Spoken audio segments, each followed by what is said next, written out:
Completing সেন্টেন্সের গুরুত্বপূর্ণ একটি ক্লাস শিখবো, যেটা ইনস্পাইট অফ অর ডিসপাইট, যার বাংলা অর্থ হলো সত্ত্বেও। অত্যন্ত গুরুত্বপূর্ণ। চলুন তাহলে শুরু করি।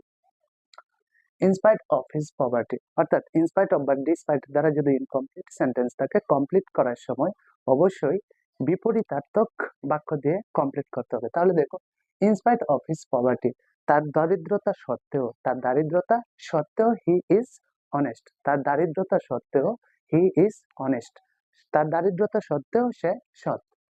In spite of his having merit, he failed in the examination. In spite of his having merit, he failed in the examination. In spite of his having merit, তার অনেক মেধা থাকা সত্ত্বেও সে পরীক্ষায় ফেল করেছিল। Despite his good qualification, he did not get a suitable job. Despite his good qualification, he did not get a good job. তার প্রচুর যোগ্যতা থাকা সত্ত্বেও সে ভালো একটি চাকরি পায় নাই। এটি স্পোকেন ইংলিশের জন্য ক্লাসটি অত্যন্ত গুরুত্বপূর্ণ, তাই আমার চ্যানেলটিকে লাইক করবেন, কমেন্টস করবেন, সাবস্ক্রাইব করবেন। Thank you all.